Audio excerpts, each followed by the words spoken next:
Zimbabwe's default in the 2000s was one of the most tragic examples of economic collapse in history.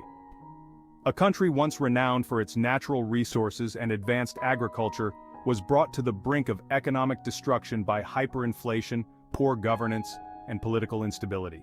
In this text, we will look in detail at the causes, consequences, and key events surrounding Zimbabwe's default. Causes of default. Political instability. In the early 2000s, Zimbabwe faced serious political problems. President Robert Mugabe, in power since 1980, pursued authoritarian policies, which contributed to growing discontent among the population. Opposition resistance and violence by government forces led to a deteriorating political situation. Land reform. In 2000, Mugabe's government initiated a land redistribution program in which white farmers were dispossessed of their land. This led to a sharp decline in agricultural production, which in turn caused a food crisis. Zimbabwe, formerly the breadbasket of Africa, became dependent on food imports. Decline in production and investment. Economic policies including price and exchange rate controls and nationalization of enterprises have led to a decline in investment and productivity.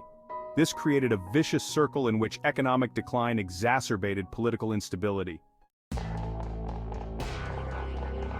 Hyperinflation.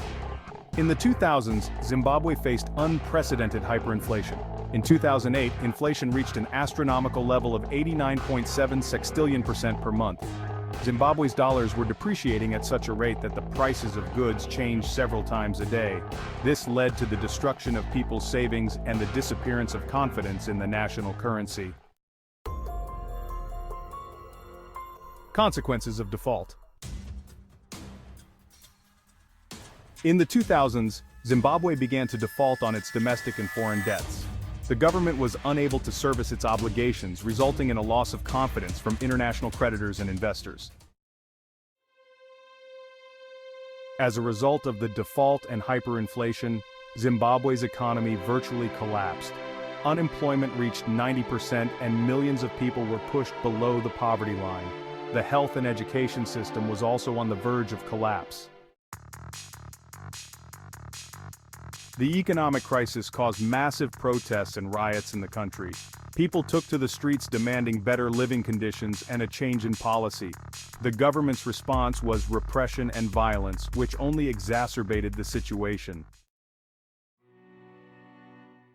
Millions of Zimbabweans left the country in search of better living conditions and jobs abroad. This led to a brain drain and further worsened the situation in the country. The international response and assistance during Zimbabwe's economic collapse was crucial.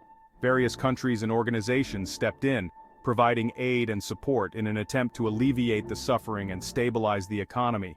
However, the effectiveness of these efforts was often debated as challenges persisted. Sanctions. Western countries, including the United States and the European Union, imposed sanctions on Zimbabwe, which further worsened the economic situation. The sanctions targeted high-profile politicians and businesses, but also affected ordinary citizens. International organizations. In response to the economic crisis, international organizations such as the International Monetary Fund, IMF, and the World Bank offered aid. But the terms of that aid included serious structural reforms that the Mugabe government was not prepared to accept. Transition to a new currency. In 2009, after years of hyperinflation, Zimbabwe abandoned its currency and began using foreign currencies such as the US dollar and the South African rand. This helped stabilize the economic situation, but the country's problems remained unresolved. Zimbabwe's default in the 2000s was the result of a complex combination of political, economic, and social factors. Hyperinflation, caused by poor governance and political instability, devastated the country's economy and led to widespread suffering. Despite some signs of recovery in the ensuing years, Zimbabwe continues to face serious challenges that require comprehensive solutions and political will. The story of Zimbabwe's default serves as a warning of how political decisions can have disastrous consequences for an entire nation.